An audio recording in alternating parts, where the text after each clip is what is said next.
Hey, what's going on, guys? Your boy Ghost, and today we have another article today. So we're gonna get into it. It's gonna short and sweet. It's not too long, so let's see what they gotta say. The lie detector determined that was a lie. Each expansion will continue to offer the aspirational endgame content, either a new raid or a new dungeon, with an additional context coming in subsequent major updates. TLDR: every year will kick off with a brand new raid as part of the first expansion. The following major update with a new will then expand on this raid, adding new challenges, twists, and rewards. The second expansion each year will deliver a new dungeon with an expanded reward offering. The fourth and final major update of the year will then launch an event that leverages legacy raid and dungeon content along with the lines of the Pantheon.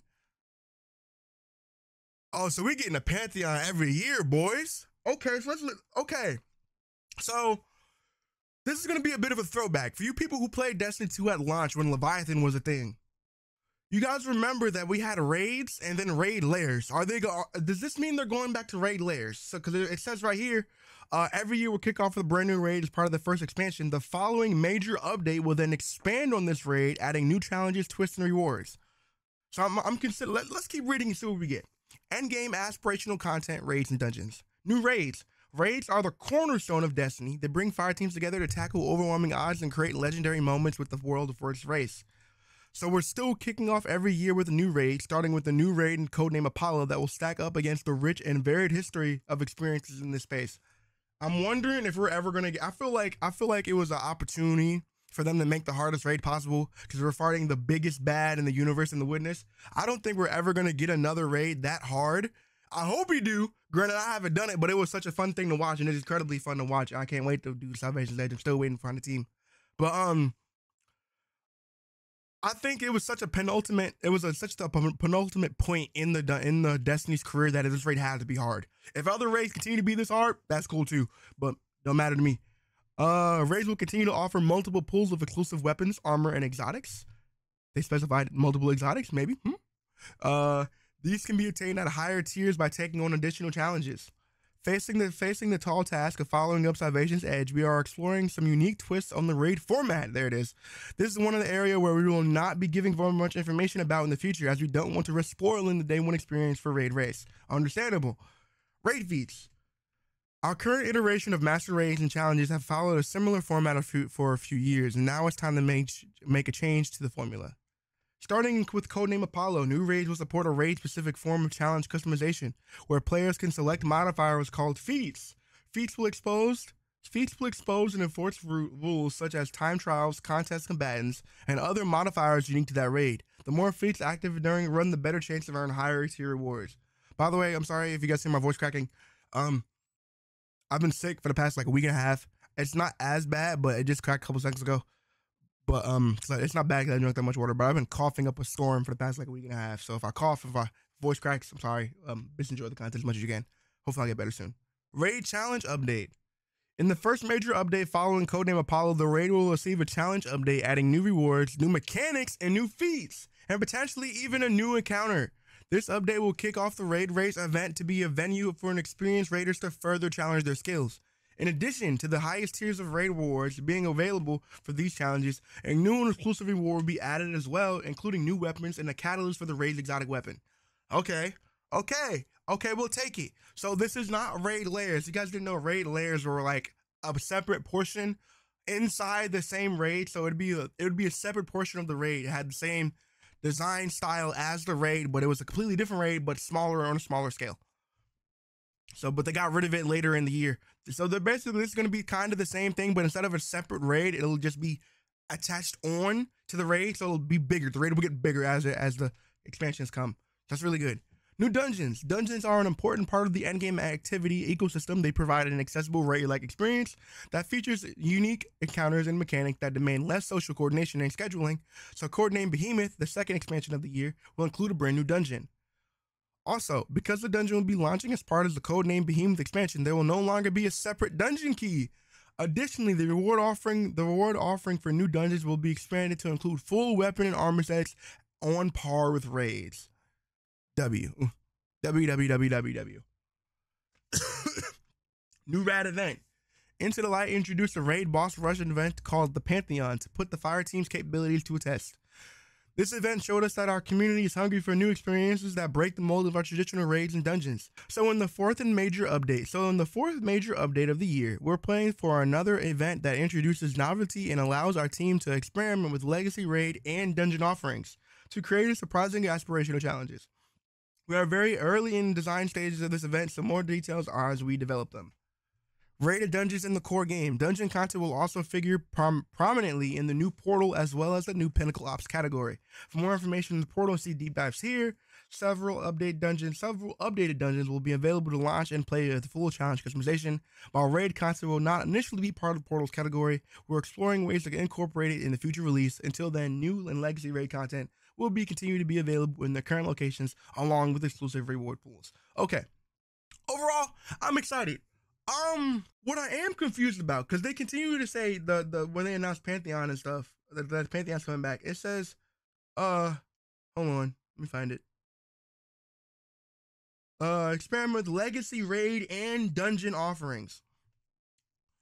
So we're gonna be getting Pantheon, but this one's gonna be like exclusively legacy content, but it also mentions dungeons. Either two things are gonna happen. They're gonna have to buff up the health pools and add more mechanics. I'll add more steps to the mechanic because this is going to be an extra 3 set of players. And no one wants to be that extra 3 set of players that are just doing nothing. But this is gonna be cool, really cool. I need to see more of it. This is incredibly good. Pantheon was an amazing event. I hope they continue to process and make good stuff about this. I'm interested to see if they mean legacy raid as in only legacy D2 raids. So Crown of Sorrow, Leviathan, Crown of Sorrow, Leviathan. The other one with Anarchy that I can't remember. I can't remember anything else. But the other two raid layers. Freaking Crown of Sorrow, Leviathan, the Wrath of the Machine is the Destiny one. The one. Dog, why I can't remember it. I can't remember, bro. But the one that came from Anarchy. But overall, this is a short little sweet article. They did say we were gonna get more information about the dungeon in the TWAB. So we'll look forward to that. I'll see you guys on Thursday. Hopefully I'll feel better by then. A few moments later. Okay, so I thought there was just one article. They dropped 2. So we're gonna record this one as well. Welcome to one of my okay. This deep dive is introducing combat modifiers and how they will fit into our larger modifier system changes, providing new abilities for properties to enemies or combatants you encounter in activity. These new threats will create new gameplay and raise the challenge and overall change up the experience from run to run. TLDR, we're investing more than ever in our activity modifier system. Activities will be updated with a library of modifiers that can change how you approach combat in every playthrough. Combatants will gain varied powers and buffs in order to create new gameplay threats to encourage changes in player strategy, especially for higher challenge at levels. The problem. Today in Destiny, playing the same PvE activity reportedly can feel more like a chore, particularly when chasing the reward following a narrative. Running through the last exotic mission the second, third, fourth time just doesn't feel fun enough to justify the time spent. Eventually, you'll know where each enemy spawns, where to fight them, and how to win without any challenge. This is a component of Destiny 2 we want to greatly improve with Codename Frontiers, keeping activities fresh and challenging each time you run them. The solution? Improve the experience of replaying activity content by adding variety of unpredictability to each playthrough. A first-class modifier system. Destiny 2 has added modifiers to active activities since the launch of Left 4 Nightfall. Who else remembers trying to wrangle Solar Shield Shanks in a 2014 Archon Price? I did not play that one. With Codename Frontiers, we're investing more than ever in our modifier system to improve the fun and challenge in the activities. We are creating combatants-focused modifiers that change the way players approach combat in every playthrough. Banes, enemy modifiers, and combatant modifiers. Designing modifiers so that they can combine to create a wide variety of experiences, and reduce barriers to entry the time for fun by reducing the number of build crafting necessary modifiers and replacing them with new combatant modifiers. Banes, also known as combat affix modifiers, are an enemy unit with a Bane and will present a different challenge to players according to which Bane is affecting them. Enemies that spawn with these modifiers appear unpredictably during an activity, so each one will present a different challenge. Here are 2 Banes we will be releasing Episode 2 Revenant as we start testing out these new systems ahead of Codename Frontiers. Meteor and Shock. The Meteor Banes give combatants the ability to launch a solar projectile that tracks and can be shot down. Shock will continuously build up charge that will discharge on a single target within line of sight. Killing a unit with Bane causes it to spread others nearby. Here's a sneak preview of other Bane. Okay, so let's watch this. Let me put my headset on. Is it on already? I don't think I turned it off. Oh, there's no game audio. Oh, so this is just. Oh. So this is literally just. This is just that freaking. The attack that Kaido's Chosen does in the strike. I mean, I guess. This is cool. Seems pretty simple, but I guess it's kind of cool. And then you got the Shaka one over here. I don't really know how I feel about this. Here's a sneak preview of another in development Bane we're working on, all or in its early stage. Oh, it's still in development and subject to change. Killing combatants with Berserk causes other combatants to enrage. Okay, so he kills the captain. This dude can't aim. And then these two get like enraged. Okay, they start pushing you. So they get like unstoppable basically. Okay, I could definitely see this being an issue again in like GM activities when the red bars have a lot of health. I see what they're kind of doing here. Not to bring up Space Marine again, but I have to because Space Marine does the same thing. But I feel like the difference with Space Marine is, what makes it fun is it's a completely different enemy type. In Space Marine 2, if you get like a Majoris or an Extremist, it's a Lictar, the guy that can go invisible and sneak up on you. It's a Hellbrute, a big giant dude in a mech suit that can kill you, almost ruin your entire run. There's the Neurothropes, the Carnifexes. You got those are like boss level enemies that can just randomly spawn in an activity that you're doing, which keeps it fun. Like you'll literally be in a random operation and a boss health bar will just spawn in the middle of your map. You're not expecting that, and that's what keeps it different. The difference between those and these ones is these are like extremist level enemies. Same like I said, even the extremist level enemies are different type of enemy types that have different abilities. This is just the normal enemies we were facing already. Like this one's just a regular Hive Knight that has the ability to shoot fireballs.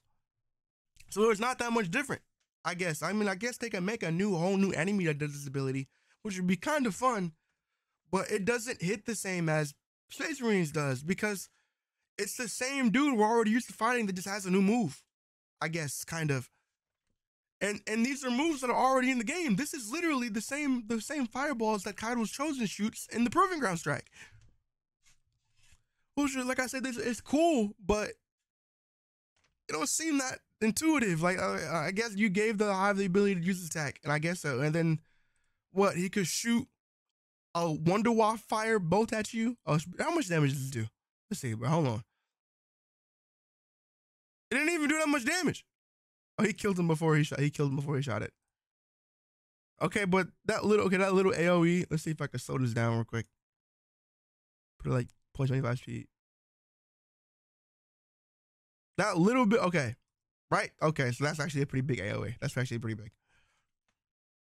I wish we could have seen how much damage that could have done. Because unless that's doing a lot of damage, I don't really know. I'm assuming the fireballs did a lot of damage because they move so slow. But because they move so slow, they're going to be incredibly easy to shoot. The Berserker ones do seem cool, though. These seem cool. You see there's a lot of enemies that, like, empower their other enemies. That empower their teammates. So this could be really cool. Definitely could be a big deal if this works on majors.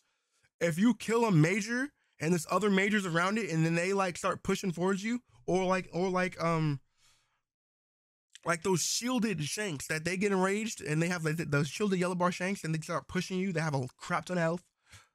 So that could be dangerous. Cause like even this guy gets overwhelmed a bit to where he has a whole bunch of them on him, which is understandable. This is a cool idea. I like the idea here. But there's so much AoE in this game that's probably not going to do anything. So this is a good chance, but I feel like they need to do more. I feel like there needs to be a specific enemy type that does this because that's what makes it good in Space Marine. And I'm sorry to keep comparing the two, but it's a valid comparison. So this is one of the punchable. Punchable combatants are immune to all range damage and damage from status effects until they are hit with a melee attack. Now, does this only include Melee and classical cannot use range melees. Because if I gotta deal with a combatant that only takes melee damage from close range melees in a GM, that's gonna be annoying. Okay, I will take it. Nuclear. Once a unit with nuclear bane reaches low health, it begins an arming sequence. If the unit is not defeated before the sequence completes, it explodes in a massive fiery shockwave.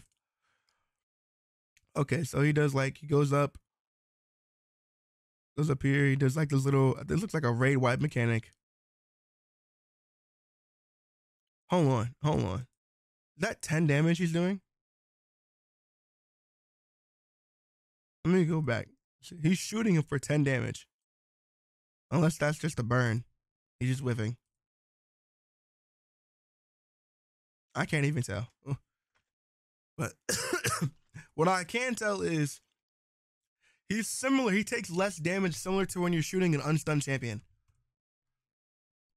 So he's going to have a bit of damage resistance. This could be cool. Definitely, this is something I can get behind. This is something I can get behind. I'll take that. Enemy modifiers, which while Banes will appear intermittently in individual units, enemy modifiers are used to change the base aspects of all enemies in an activity. Adjust your strategies to account for an active modifier, or you may end up flat-footed when something unexpected happens. For example, under a certain enemy modifier shipping in Revenant, some enemies may have copied some tricks about booby trapping their drops from famous Scorn Barons. Okay. Combat modifiers. Modifiers aren't just about changing enemies, they also affect players too. Surge mods are classic modifiers that's been used for years in Destiny ritual activities, but we've come to realize that too many forceful build crafting modifiers can become barriers for players. So we've been working to create new modifiers that are more accepting of various strategies and builds. More on these modifiers below. Okay. Why?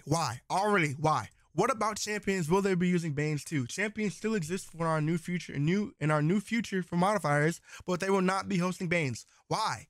Why?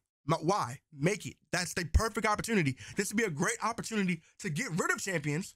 I don't have a problem with champions, but this would be a perfect opportunity to get rid of champions or add them to champions to make them more difficult instead of just putting them on regular ads. That'd be perfect. This is the thing that they should definitely do. Put them on champions. Don't make them exclusively on champions, but there should definitely have an opportunity for them to be on champions, in my opinion. Can Bane stack an enemy and only Revenant? In Revenant, only one Bane can be present on an enemy at a time. Okay. Are you replacing all the old modifiers with these new ones? No, we're trying to strike a balance of keeping the best of old modifiers that work well with new ones.